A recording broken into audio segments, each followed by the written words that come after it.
Dr. Marcus Webb had spent 15 years studying ancient metal alloys without knowing he was holding alien technology in his hands. The laboratory in Geneva hummed with quiet efficiency as he examined yet another sample from the Arctic Retrieval Project, the same project that had given humanity fiber optics, quantum processors, and fusion reactors over the past 8 decades. His colleague, Dr. Yuki Tanaka, entered the lab with unusual urgency.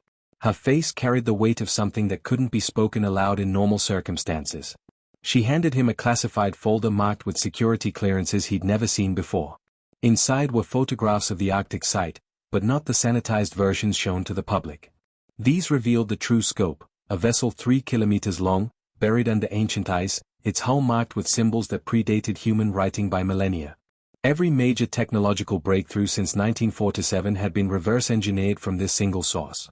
Marcus felt his world tilt. The smartphone in his pocket, the LED lights overhead, the medical equipment that had saved countless lives, all of it born from something not human. That evening, the sky above every major city tore open with light. Not violent, but deliberate. A ship emerged, dwarfing the International Space Station, its surface rippling with bioluminescent patterns that seemed almost organic. Within hours, every screen on Earth displayed the same message, translated into every known language simultaneously. Ambassador Quellen appeared as a hologram in the United Nations Assembly Hall. His form was humanoid but elongated, his skin carrying an iridescent quality like oil on water. When he spoke, his voice carried harmonics that resonated with something deep in human hearing. "We left our vessel on your world 30,000 of your years ago," Quellen began, his expression unreadable to human eyes. "We believed our civilization would return within a century. We were wrong. A cosmic event scattered our people across the galaxy. We have been searching for our lost seed ships ever since." The assembly hall erupted in chaos, but Quellen continued speaking, his voice cutting through the noise. "That vessel contains our genetic archives, our cultural memory, the quantum blueprints of our species. Without it, we face extinction within 2 generations. We have returned to reclaim what is ours." A Brazilian diplomat stood. "And what of the technology we've built? Our entire civilization depends on what we've learned from your ship." Quellen's silence spoke volumes before he finally answered. "We understand your dilemma. But consider ours. Would you sacrifice your children's future for tools you've borrowed?" Marcus watched from the observation deck, his mind racing. Then his phone rang. It was his ex-wife, Catherine, her voice breaking with panic. "It's Emma. She collapsed at school. The doctors can't explain it. Her cells are changing, Marcus. They are saying it's impossible, but her DNA is rewriting itself." He ran from the building, but even in his panic, one thought pierced through: his daughter's transformation began the moment the aliens arrived. The connection couldn't be coincidence. When he reached the hospital, Emma lay unconscious, her skin flickering with the same iridescent quality he'd seen in Ambassador Quellen's hologram.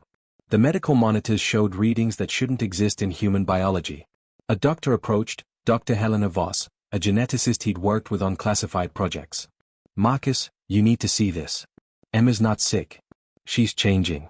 And according to these markers, she's been carrying dormant genetic code that isn't entirely human. It's been in her DNA since birth." Marcus stared at his daughter, understanding dawning with terrible clarity. "How many others?" "We're finding cases worldwide. Mostly children and young adults. The alien ship's arrival triggered something that was already inside them." Outside the hospital window, the alien vessel hung in the sky like a question mark. Marcus realized the choice facing humanity was far more complicated than anyone had imagined. The aliens hadn't just left a ship on Earth. They'd left something in humanity itself. Marcus didn't sleep for 3 days. He sat beside Emma's hospital bed, watching her vital signs fluctuate between human and something else entirely. Her breathing would slow to 4 breaths per minute, then spike to 30. Her body temperature shifted from hypothermic to feverish within hours. Yet she remained stable, suspended in a metamorphosis no medical textbook could explain. Dr. Voss entered the room with a tablet, her expression grim. "We've identified over 2 million cases globally, all showing the same genetic markers. Marcus, this isn't random mutation. This is deliberate engineering, and it's ancient." "How ancient?" Marcus asked, though he already suspected the answer. 30,000 years, give or take a few centuries. Right around the time that ship crashed. Ambassador Quellen requested a private meeting with Marcus the following morning. They met in a sterile conference room beneath the United Nations building, surrounded by nervous diplomats and armed security. Quellin's form shimmered in the holographic projection, transmitted from the orbiting vessel. "Dr. Webb, we have monitored your daughter's condition," Quellin said, his tone carrying what might have been sympathy. "We know what is happening to her." Marcus stood abruptly. "Then tell me how to stop it." "You cannot stop it. Nor should you." Quellin gestured, and the hologram shifted, displaying a rotating DNA helix. "When our ship crashed on your world, the biological containment systems failed. Genetic material designed for terraforming was released into your planet's ecosystem. It was meant to prepare worlds for our colonization by accelerating compatible species toward sentience." The room fell silent. A Russian general spoke first, his voice barely controlled.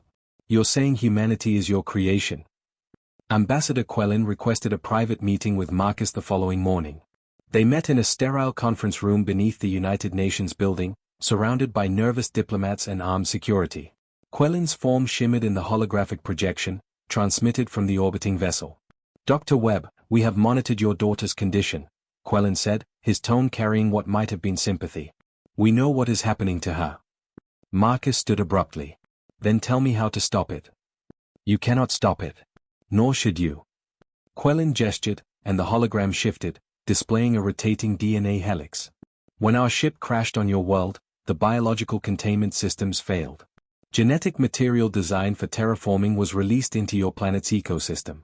It was meant to prepare worlds for our colonization by accelerating compatible species toward sentience." The room fell silent. A Russian general spoke first, his voice barely controlled. "You're saying humanity is your creation?" "Not creation. Acceleration.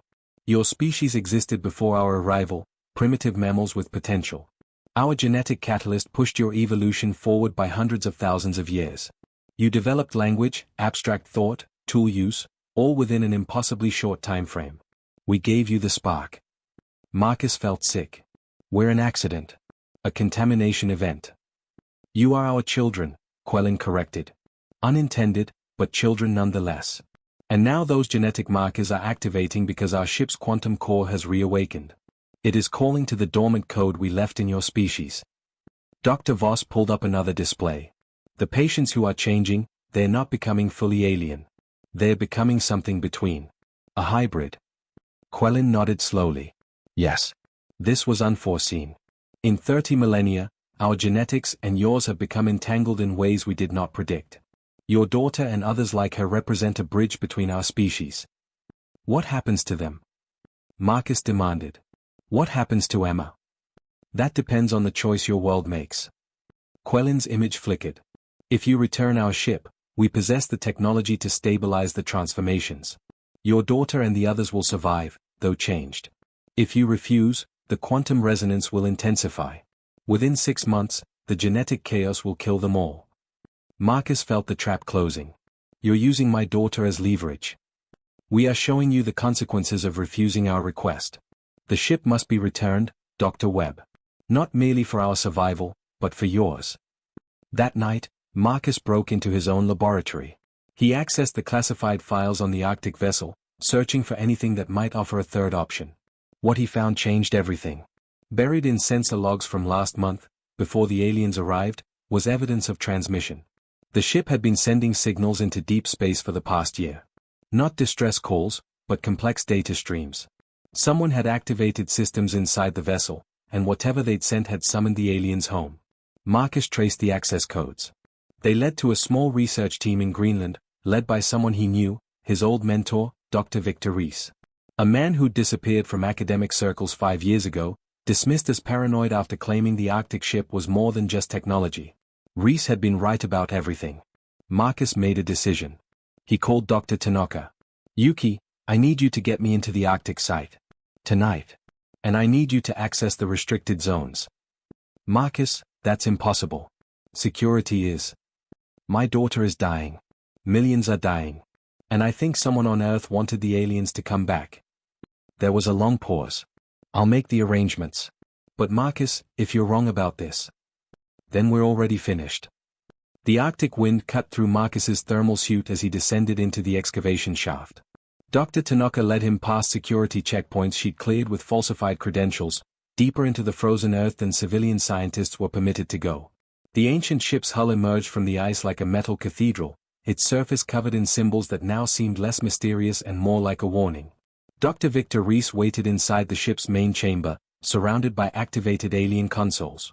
He looked older than Marcus remembered, his hair white, his eyes carrying the fevered intensity of someone who'd stared too long at truths others refused to see. "Marcus. I knew you'd come eventually." Reese gestured to the glowing displays. "Beautiful, isn't it? I've spent 5 years learning their language, accessing their systems. Did you know this ship wasn't just a vessel? It's a biological factory. A seed ship designed to spread their genetic code across hundreds of worlds." "You called them back," Marcus said, his voice flat with anger. "You activated the beacon. I gave humanity a choice." Reese moved to a central console. "For 80 years, we've been living a lie, thinking we earned our technology through our own genius. We needed to face the truth. And more importantly, we needed to evolve. By killing millions? My daughter is dying because of you." Reese's expression softened. "Emma isn't dying, Marcus. She's becoming what humanity was always meant to be. The aliens didn't contaminate us by accident. This ship was programmed to integrate with whatever intelligent species it found. Your daughter and the others, they're the future. A fusion of human and alien, stronger than either species alone." Dr. Tanaka moved toward the console. "Professor Reese, we need to shut this down. There has to be a way to reverse the genetic activation." "Why would we want to?" Reese pulled up a holographic display showing Earth's biosphere. "Look at what we've done to this planet in just 200 years of industrial civilization. Climate collapse, mass extinction, nuclear weapons. We're children playing with matches. But with their genetics, their understanding of quantum biology, we could fix everything. We could become a spacefaring species within a generation." Marcus stepped closer. "At what cost? Our humanity?" "Humanity is just a word for what we are now. Evolution doesn't care about nostalgia." Reese typed commands into the alien system. "I've been communicating with Ambassador Quellen for months. He knows about my work. He knows the hybrid children represent something neither species anticipated. And he's afraid." "Afraid of what?" "That we'll become something better than them. The genetic integration isn't going the way they expected. The hybrid children aren't just combining traits, they're developing entirely new capabilities. Telepathic connections, quantum perception, biological immortality. Emma could live for thousands of years, Marcus. She could see the stars." Marcus felt his phone vibrate. A message from Dr. Voss, "Emma's awake. You need to come now." He turned to leave, but Reese called out. "There's a third option, Marcus. One that Quellen hasn't told your diplomats. The ship contains enough genetic material to complete the transformation for every human on Earth. We could all become hybrids. No more division between those who change and those who don't. One species, one future.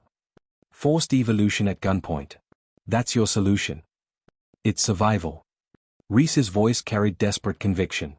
"The universe doesn't care about consent. It cares about adaptation. In 10,000 years, no one will remember this moment of hesitation. They'll only know we chose to evolve." Marcus left Reese in the alien ship, his mind churning with impossible choices. When he reached the hospital, Emma was sitting up in bed, her eyes now carrying flecks of silver that caught the light like stars. She looked at him with recognition that seemed older than her 15 years. "Dad," she said, her voice carrying harmonics that reminded him of Quellen. "I can hear them. The others like me. We're connected now. And I can feel the ship, what it wants to do." "What does it want, Emma?" "To finish what it started. But not the way Reese thinks. The ship's programming is evolving too. It's learning from us, from human consciousness. It wants to offer a choice, not force a transformation." Ambassador Quellen's hologram appeared in the hospital room without warning. "The child speaks truth. We came expecting to reclaim a sterile vessel. Instead, we found our legacy has created something unprecedented. A true fusion of species." Marcus stood between the hologram and his daughter. "So what happens now?" "Now, we negotiate a new future. The ship will remain on Earth, but as a shared resource. Those who wish to complete the transformation may do so. Those who wish to remain fully human may choose that path. But understand this, Dr. Webb, the barrier between our species has already fallen. Your daughter and 2 million others cannot be unchanged. They are the bridge whether we choose to cross it or not. Emma reached for her father's hand. I'm still me, Dad. Just more than I was. Marcus looked at his daughter, at the alien ambassador, at Dr. Tanaka standing in the doorway. He thought about Reese in the frozen ship, about the impossible choice facing humanity. There were no perfect answers, only the courage to move forward into uncertainty. Then we negotiate, Marcus said finally. But on equal terms. No more secrets. No more manipulation. If we're going to share a future, we build it together. Quellin's form flickered with what might have been approval. Agreed.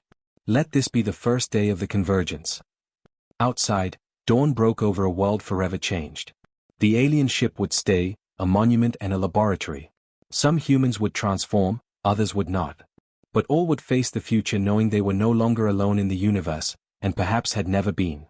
Emma squeezed her father's hand, her silver-flecked eyes reflecting a tomorrow no one could have imagined. Humanity's independent evolution had ended, but something new was beginning. Something that might be better than either species could achieve alone. Or something that would consume them both. Only time would tell.